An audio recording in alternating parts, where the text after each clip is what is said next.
नमस्कार, मैं रवीश कुमार। अपराध की दुनिया में कहानियां बहुत चलती हैं। इन्हीं कहानियों में ढेर सारे तथ्य छिपे होते हैं और इन्हीं कहानियों के बीच से कई सारे तथ्यों को गायब भी कर दिया जाता है। अतीक अहमद और अशरफ अहमद की हत्या की कहानी में मास्टरमाइंड ही नहीं है। अच्छा, हमको सिखा रिया है। बिना राजनीतिक संरक्षण के कोई माफिया नहीं बनता और बिना राजनीतिक संरक्षण के हटाए कोई माफिया नहीं मारा जाता है। सुरक्षा में चूक एक बड़ा सवाल तो है, मगर यह संभव नहीं लगता कि पुलिस की अभिरक्षा में किसी को मार देने की योजना 3 लोगों ने केवल पहचान और पैसा कमाने के लिए बना ली। इसमें कोई शक नहीं कि अतीक अहमद एक दुर्दांत अपराधी था। 100 से अधिक मुकदमों में जमीन कब्जा से लेकर हत्या के कई मामलों के डिटेल बता देते हैं, लेकिन इस पर किसी को क्यों शक नहीं हो रहा कि अगर वो इतना बड़ा माफिया बना तो कई लोगों का संरक्षण भी रहा होगा, उसके भी कई लोग लाभार्थी रहे होंगे, कई लोग साझीदार भी रहे होंगे। अतीक को रास्ते से हटाकर किसी ने राहत की सांस ली है क्या? अपराध की मामूली कहानियों में ऐसे एंगल होते हैं। अतीक अहमद और अशरफ अहमद की हत्या में ऐसे एंगल नहीं होंगे तब आप जरायम क्राइम की दुनिया के किस्सों से वाकिफ नहीं लगते हैं। 22 साल के लवलेश तिवारी, 18 साल के अरुण मौर्य और 23 साल के मोहित सिंह ने केवल पहचान और पैसे के लिए यह हत्या की है। इसे सुनकर आपको हंसी क्यों नहीं आई? तब और हंसी क्यों नहीं आई कि अतीक के आतंकी और पाकिस्तान से कनेक्शन होने पर इन तीनों को गुस्सा आ गया। यह सब अखबारों में रिपोर्ट हुआ है और मैं वहीं से उठाकर इन कहानियों को जोड़कर बता रहा हूं। इन्हीं खबरों को आप ध्यान से देखेंगे तो बहुत कुछ मिल जाएगा और बहुत कुछ नहीं भी मिलेगा। यह उस काफिले का वीडियो है जब अतीक अहमद को साबरमती जेल से यूपी लाया जा रहा था। तब गोदी मीडिया ने अतीक के पेशाब करने का सीधा प्रसारण कर भारत की पत्रकारिता की शान बढ़ाई थी। मगर इस वीडियो से आपको अंदाजा होता है कि पुलिस की नजर में यह कितना बड़ा अपराधी है और इसे सड़क मार्ग से ले जाना खतरों से खाली नहीं। इसलिए इतनी सुरक्षा है, पुलिस का काफी लंबा चौड़ा काफिला है। यह वीडियो मार्च का है। मीडिया ने रिपोर्ट किया था कि 45 लोगों की टीम है। 27 मार्च को जेल प्रशासन के महानिदेशक आनंद कुमार का बयान छपा है कि प्रयागराज जेल में सारी तैयारियां पूरी कर ली गई थीं। उच्च सुरक्षा वाले बैरक में रखा जाना था। 24 घंटे सीसीटीवी रहेगा। सेल के भीतर भी सीसीटीवी कैमरा लगा होगा। रिकॉर्ड देखकर जेल कर्मी तैनात किए जाएंगे। उनके कपड़े में भी बॉडी कैमरा लगा होगा। एक वीडियो वॉल बनाकर 24 घंटे निगरानी की जाएगी। 24 घंटे। तो उस वीडियो से क्या हत्या के समय की तस्वीरें हासिल कर ली गई हैं? आप प्रयागराज की अदालत की इस तस्वीर को देखिए। इस वीडियो में आप बहुत कुछ समझ सकते हैं। यहां जब अतीक अहमद को पेश किया जाना था तब कितने पुलिस वाले नजर आ रहे हैं। हथियारबंद पुलिस वालों से अदालत का परिसर छावनी में बदल गया है। यह बताने का इतना ही मकसद है कि कोई इस तरह का माफिया इतनी पुलिस की मौजूदगी में लाया ले जाया जा रहा हो, उसके बीच में घुसकर उसे मार देने वाला केवल पहचान और पैसे के लिए यह काम कर सकता है क्या? खासकर तब जब यूपी पुलिस की 2 दिन पहले असद और गुलाम के एनकाउंटर पर चर्चा हो रही थी और तारीफ की जा रही थी। अब आप नवभारत टाइम्स में राहुल पराशर की छपी एक रिपोर्ट को भी सामने रखिए। यह रिपोर्ट 17 मार्च को छपी है। इसके ऑनलाइन संस्करण में बताया गया है कि यूपी पुलिस ने 6 साल में 10,000 एनकाउंटर किए हैं। 10,000। 189 अपराधियों को मारा गया है। 10,814 एनकाउंटर की संख्या है। कायदे से इसी पर अलग से बहस होनी चाहिए, लेकिन अभी इसी के हवाले से एक सवाल आपके सामने रखना चाहता हूं। गोदी मीडिया और कई बार सरकार के मंत्री और बीजेपी के नेता और तमाम अन्य समर्थक कभी साफ साफ तो कभी इशारे में एनकाउंटर का समर्थन करते नजर आते हैं। बताते हैं कि अपराधियों में खौफ कायम हो गया है। तब फिर उसी यूपी में 3 अपराधी अति अत्याधुनिक पिस्टल से अतीक और अशरफ को मार देते हैं। तब जब वहां हथियारबंद पुलिस मौजूद थी और खबरों के अनुसार पुलिस गोली तक नहीं चलाती। यह घटना हुई है या होने दिया गया है, इस प्रश्न के साथ इस पर तो सोचिए कि इन अपराधियों के जो डिटेल आए हैं उससे तो यही लगता है कि ये तीनों बहुत मामूली किस्म के अपराधी रहे हैं, या फिर अभी पुलिस इनके बारे में बहुत डिटेल पता नहीं लगा सकी है। याद रखिए, इनके पास जो पिस्टल है उसकी कीमत 5 से 7 लाख बताई जा रही है, जबकि ये तीनों गरीब घर के बताए जा रहे हैं। तो क्या कोई मास्टरमाइंड नहीं रहा होगा? सोचते रहिए, सोचा भी कीजिए। क्या यह बात इतनी हल्की है कि इसे छोड़कर अतीक की कहानी बताई जा रही है? बताई जानी चाहिए। उसके दुर्दांत आपराधिक इतिहास से कौन इनकार कर रहा है? मगर यहां सवाल तो दूसरा है कि इतनी पुलिस की मौजूदगी में 2 लोगों को लाइव कैमरे पर गोली मार दी जाती है। इसमें कौन सी ऐसी बात है जिस पर यूपी की कानून व्यवस्था गर्व कर सकती है? यही वो कॉलविन अस्पताल है जहां अतीक और अशरफ की रात में हत्या हुई। इस जगह के बारे में इंडियन एक्सप्रेस के दीप्तिमान तिवारी ने अपनी रिपोर्ट में जो लिखा है उसे पढ़िए। दीप्तिमान लिखते हैं कि चौक से 29 सर्किल बनाए गए हैं जहां गोलियां गिरी हुई थी। हत्या जहां हुई वहां से मात्र 13 कदम चलकर अस्पताल के भीतर दाखिल हुआ जा सकता था। शनिवार रात 10 बजे धूमनगंज थाने से अस्पताल इन्हें लाया गया। पुलिस की 2 गाड़ियां थी, किसी रिपोर्ट में 3 गाड़ियों का जिक्र है। साथ में 20 पुलिस वाले चल रहे थे। अस्पताल के परिसर में पार्किंग की काफी जगह थी, फिर भी गाड़ी गेट के बाहर रोक दी गई। अतीक और अशरफ को यहीं उतारा गया और पैदल ले जाया जाने लगा। जैसा कि एक दिन पहले के इस वीडियो में आप देख सकते हैं। इस वीडियो को देखते हुए और एक्सप्रेस की रिपोर्ट को साथ पढ़ते हुए कई चीजें नजर आती हैं। दीप्तिमान लिखते हैं कि मीडिया को पता था कि अतीक और अशरफ को पुलिस अस्पताल ले जा रही है, थाने से ही पीछा कर रहे थे, मगर पुलिस ने इंटरव्यू करने नहीं दिया। लेकिन गाड़ी से उतरने के बाद 2 कदम ही चले थे कि मीडिया ने दोनों को घेर लिया। पहले दोनों ने बात नहीं की, मगर उसके बाद माइक की तरफ मुड़ गए। जवाब अभी निकलता उससे पहले गोलियां निकल गईं। लवलेश तिवारी ने फायर कर दिया। कासगंज का अरुण मौर्य, हमीरपुर का सन्नी भी साथ में गोली चला रहा था। पत्रकार भागने लग गए और अपराधी गोलियां चलाते रहे। 1 मिनट से भी कम समय में सब हो गया। दीप्तिमान की इस रिपोर्ट में ध्यान देने वाली बात यह है कि मीडिया कैसे अतीक और अशरफ के करीब पहुंच जाता है, साथ साथ अपराधी भी। दैनिक जागरण के पहले पन्ने पर जो छपा है उसे गौर कीजिए। इसमें गिरफ्तार लड़कों का बयान है कि हत्या के 1 दिन पहले अस्पताल की रेकी की थी, मुआयना किया था। मगर उसी जागरण की एक और खबर में यह छपा है कि अस्पताल के डॉक्टरों को पता ही नहीं था कि अतीक को लाया जा रहा है। यह बात कई और जगहों पर छपी है। तब इन्होंने अस्पताल का मुआयना किस जानकारी के आधार पर किया होगा? डॉक्टर को ही पता नहीं है, इन तीनों को कैसे पता हो गया? क्योंकि इन्हें पहचान और पैसा कमाना था, हद ही है। मीडिया में छपा है कि फर्जी पहचान पत्र बना लिया, मगर क्या अस्पताल में मीडिया का जो भी गया उनसे पहचान पत्र मांगा जा रहा था? किसने चेक किया? लोकल पत्रकारों को पता होता है कि साथ में कौन खड़ा है। 3 लोग एकदम से नए हो, किसी ने तो नोटिस किया ही होगा। अब आप धूमनगंज थाने का यह वीडियो देखिए। यह भी घटना से पहले का है। अतीक अहमद को यहां पूछताछ के लिए लाया गया। यहां पर मीडिया को थाने से बहुत दूर रोक दिया गया। जैसा कि आप बैरिकेड को देख रहे हैं, मीडिया की रिपोर्टिंग इस बैरिकेड के पीछे से हो रही है। अगर मीडिया को करीब आने दिया गया होता तो पुलिस की गाड़ी से उतरते हुए और थाने में आते जाते अतीक अहमद का वीडियो भी मिल जाता।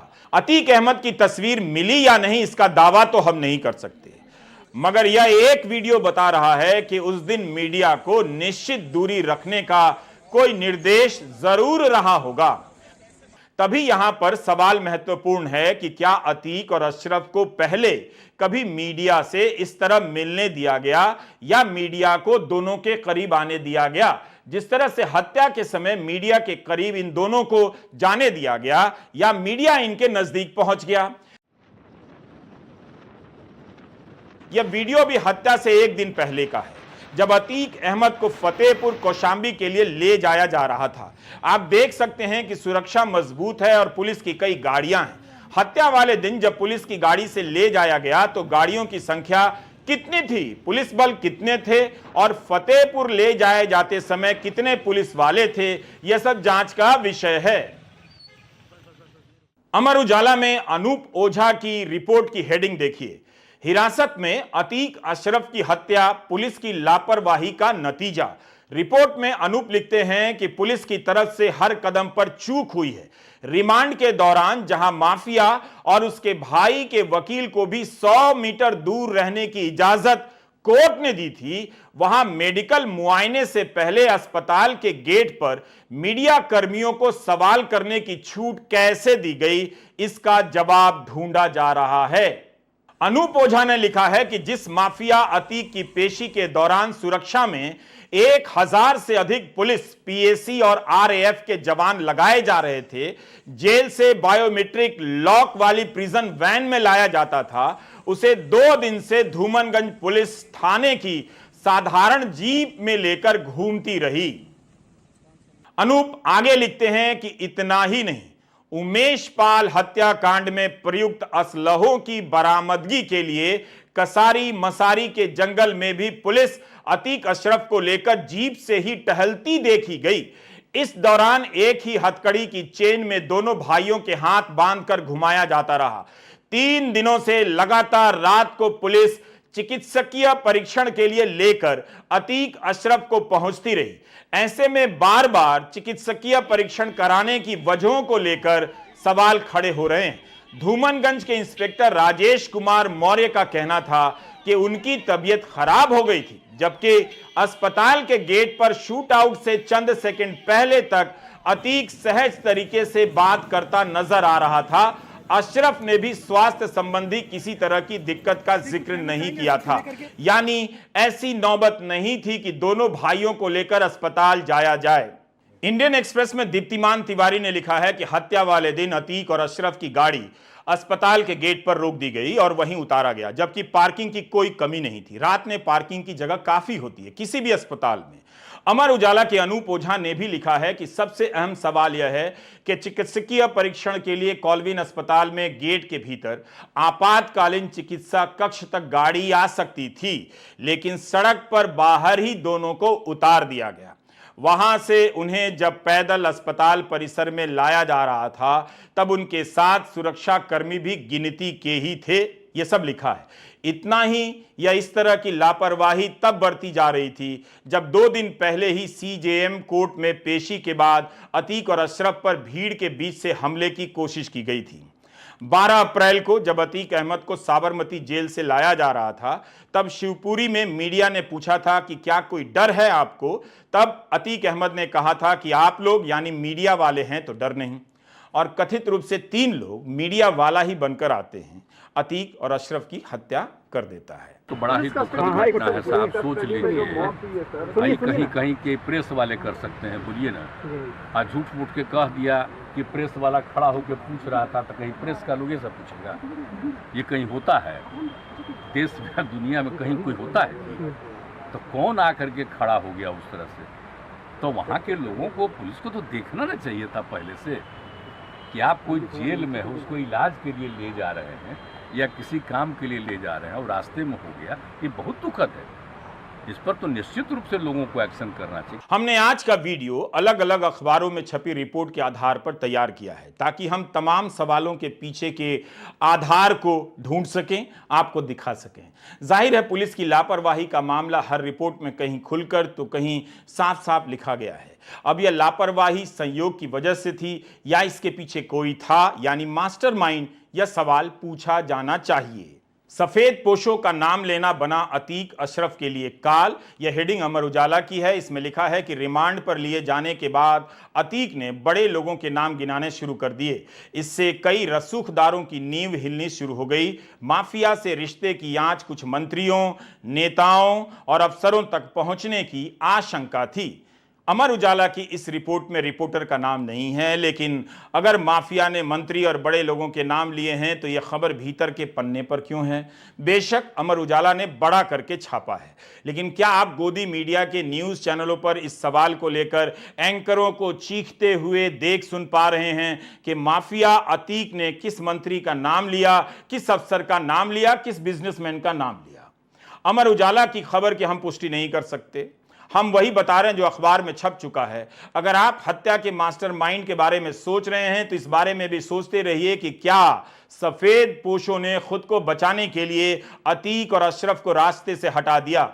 अगर ऐसा है तो सावधान हो जाइए। जो भी धर्म की आड़ में इस हत्या के समर्थन में लिख रहे हैं, किसी भी तरह से जाने अनजाने में हो सकता है, वो भी इन सफेद पोशों को कवर दे रहे हैं, यानी बचा रहे हैं। अमर उजाला आगे लिखता है कि 14 अप्रैल को रियल एस्टेट कारोबार से जुड़े कई बड़े बिल्डरों, राजनीतिक पृष्ठभूमि से ताल्लुक रखने वाले होटल कारोबारियों के अलावा, कार शोरूम मालिक के अलावा कुछ अफसरों और नेताओं के नाम भी अतीक ने गिनाए थे। इसमें शहर के सबसे बड़े बिल्डर विनायक ग्रुप के मालिक संजीव अग्रवाल, पूर्वांचल भर में बड़े मॉल, शॉपिंग कॉम्प्लेक्स चलाने वाले नामचीन बिल्डर मोहम्मद मुस्लिम, कार शोरूम चलाने वाले अमित भार्गव, बिल्डर अमित गोयल समेत 45 से भी बड़े लोगों के नाम शामिल हैं। ईडी इससे पहले अतीक के 15 करीबियों के ठिकाने पर छापे मारकर कई रिकॉर्ड अपने कब्जे में ले चुकी है। ऐसे में अतीक अशरफ को ईडी की रिमांड पर लिए जाने को लेकर रसूखदारों की मुसीबत बढ़ने वाली थी। अमर उजाला ने लोगों के नाम लेते हुए कथित शब्द का भी इस्तेमाल नहीं किया है, सीधा नाम लिख दिया है कि अमित भार्गव, अमित गोयल, संजीव अग्रवाल, मोहम्मद मुस्लिम, खालिद जफर के नाम अतीक अशरफ ने लिए। हम अपनी तरफ से इन नामों पर कोई आक्षेप नहीं कर रहे हैं क्योंकि हम पुष्टि नहीं कर सकते, मगर अमर उजाला ने ऐसा ही छापा है। इतनी बड़ी हत्या यूं ही नहीं हो जाती, ये हमारा सवाल जरूर है। मास्टरमाइंड कौन था, कौन कौन था? क्या इस हत्या से कई लोग बच गए? अब वो सच कभी सामने नहीं आएगा। तब आप एक और सवाल कीजिए। आपको बताया जा रहा है कि माफिया मारा गया, लेकिन उसका तंत्र अगर बच गया तब माफिया कैसे मारा गया? माफिया को बनाने वालों को कहीं बचा तो नहीं लिया गया, या इस तंत्र ने खुद को बचाने के लिए माफिया को रास्ते से हटा तो नहीं दिया? यह खबर पिछले शुक्रवार को दैनिक जागरण में छपी थी। इसकी हेडिंग है, माफिया के करीबी बिल्डर संजीव के घर पर 2.5 करोड़ के जेवरात और लैपटॉप जब्त। जागरण ने लिखा है कि माफिया अतीक के करीबी और शहर के नामी बिल्डर विनायक सिटी सेंटर के मालिक संजीव अग्रवाल के आलीशान आवास से करीब 2.5 करोड़ रुपए के जेवरात, कई लैपटॉप और मोबाइल जब्त किए गए हैं। अमित दीप मोटर्स के मालिक दीपक भार्गव के घर से भी लाखों रुपए के जेवरात जब्त हुए। लेखपाल सीताराम शुक्ला के घर पर भी ईडी का छापा पड़ा है। अखबार लिखता है कि ये लोग अतीक के काले धन को कथित रूप से सफेद करते थे। जाति और धर्म के आधार पर माफिया को बचाने या टारगेट करने वालों को एक बात समझ लेनी चाहिए, अपराध की दुनिया की जात एक ही होती है, अपराध और केवल अपराध। मीडिया रिपोर्ट में अतीक अहमद के करीबियों में दीपक भार्गव भी हैं, सीताराम शुक्ला भी हैं और संजीव अग्रवाल भी। अमर उजाला और दैनिक जागरण में छपी खबरों के आधार पर ही हमने आपको पढ़कर बताया। अतीक के साथ इनके कारोबारी रिश्ते क्या हैं, कितने गहरे हैं, इस पर हमारी कोई टिप्पणी नहीं है। अगर जांच में आपको यकीन है तो आप इस उम्मीद में थोड़ा तो टाइम खराब कर ही सकते हैं कि यह सब सामने आ जाएगा। हम अपना टाइम खराब नहीं करेंगे। जागरण के आलोक मिश्रा की यह रिपोर्ट, हेडिंग है, कहीं किसी के हथियार तो नहीं बने तीनों शूटर। आलोक मिश्रा ने लिखा है कि पहचान और दबदबे वाली बात आसानी से गले नहीं उतरती है। हत्या में शामिल आरोपित मोहित, लवलेश, अरुण अभी जुर्म की दुनिया का ककहरा ही पढ़ रहे थे। वे तुर्की की 2 अत्याधुनिक पिस्टल व चोरी की बाइक का बंदोबस्त कैसे कर पाए? तीनों प्रयागराज किसके बलबूते पहुंचे और आसानी से मीडिया कर्मी के बीच भी जा पहुंचे?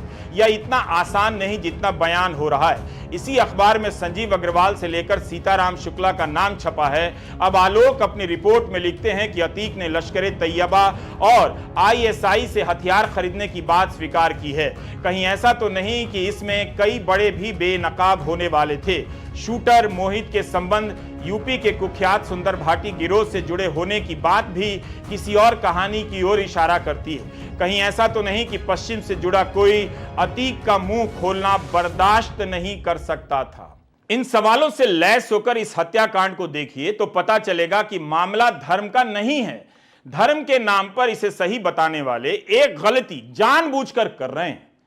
हिंदी प्रदेश के युवाओं का भविष्य बिगाड़ रहे हैं।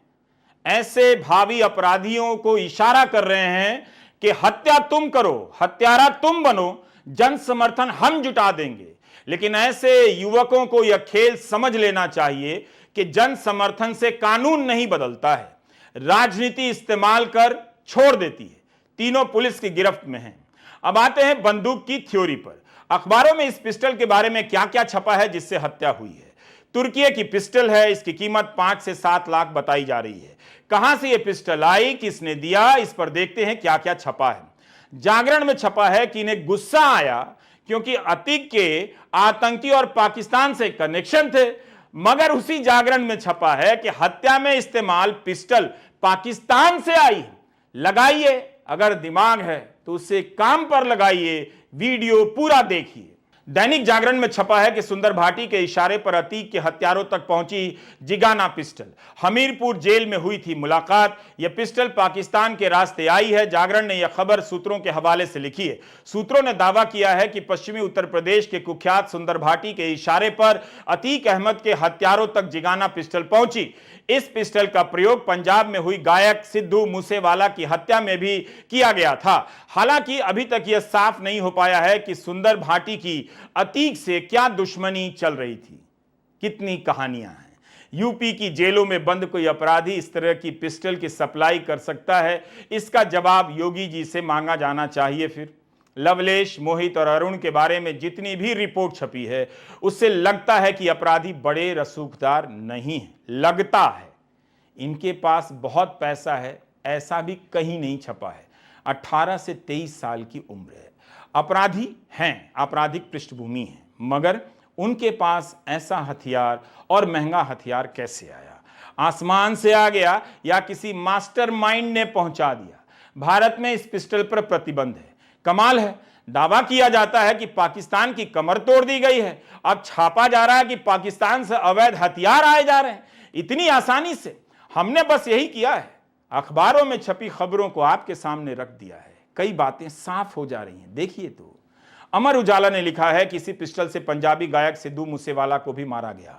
अखबार ने लिखा है कि पुलिस की जांच में सामने आया है कि तीनों हमलावर अलग अलग जिलों से आए। तीनों 48 घंटे से प्रयागराज में एक होटल में कमरा लेकर रुके। अलग अलग जिलों से आकर इन लोगों ने 48 घंटे में इतनी सटीक प्लानिंग कर ली। बाइक और बंदूक को लेकर जो रिपोर्टें छपी हैं उससे लगता नहीं कि सब कुछ 48 घंटे में हुआ है। या फिर यह भी हो सकता है कि प्लानिंग कोई और कर रहा था, बाद में इन्हें अंजाम देने के काम में लगा दिया गया होगा। तब वो कौन है, मास्टरमाइंड कौन है? मामला इतना साधारण है नहीं। मीडिया का फर्जी कार्ड, बाइक, माइक, कैमरा, अस्पताल का मुआयना, 7 लाख की पिस्टल, गोली चलाने वाला एकदम सधा हुआ गोली चलाता दिखता है। इस वीडियो को आप दोबारा देखिए जो हमने तैयार किया है, तो पता चलेगा कि हत्या के पीछे का मकसद केवल पहचान और पैसा कमाना नहीं हो सकता है, वो भी उस पुलिस के सामने जाकर हत्या करने से जिसके एनकाउंटर का बचाव गोदी मीडिया और सरकार के मंत्री तक करते हैं। इन अपराधियों को इतना तो पता होगा कि एनकाउंटर हो सकता है, तो फिर ये नाम और पैसा कमाने के लिए ये काम क्यों करने जाएंगे? इस पर यकीन वही कर सकता है जो प्रोपेगेंडा को सच मानता है। खबरें छप रही हैं कि तीनों बड़ा माफिया बनना चाहते थे, वो भी यूपी में, जहां माफिया राज को साफ कर देने की बात मुख्यमंत्री योगी आदित्यनाथ आए दिन करते हैं। उस यूपी में ये माफिया बनने की प्रैक्टिस कर रहे हैं। यूपी पुलिस की साख दांव पर लग गई है। हजारों एनकाउंटर को लेकर भी उसकी साख पर सवाल उठे हैं, मगर उससे वो बहुत चिंतित है ऐसा तो नहीं लगता। लेकिन क्या योगी आदित्यनाथ किसी भी तरह से इसे कामयाबी बता सकते हैं? जिस तरह से उनके मंत्री कह रहे हैं कि आसमानी फैसला है। किसी को भी दिख रहा है कि हत्या जमीन पर हुई है, इसके तार जमीन पर ही बिखरे पड़े हैं। सवाल है कि क्या 2 महीने बाद न्यायिक आयोग जब अपनी रिपोर्ट देगा तब क्या निकल कर आएगा? केवल सिपाहियों को बर्खास्त किया जाएगा या लापरवाही की जवाबदेही ऊपर तक भी तय होगी? अतीक और अशरफ को मारना माफिया का अंत हो सकता है, लेकिन इस काम को अंजाम देने वाला भी माफिया ही रहा होगा, चाहे वो पुराना माफिया हो या कोई नया बनने वाला हो। अगर आपकी हाउसिंग सोसाइटी में कोई इस हत्याकांड का किसी भी तरह से समर्थन कर रहा हो तो उसे मेरा वीडियो दिखा दीजिए। निश्चित ही आपको ग्रुप से निकाल देगा और कम से कम आपका जीवन आसान हो जाएगा। आप झूठ और फरेब के तर्कों से बच जाएंगे। नमस्कार, मैं रवीश कुमार।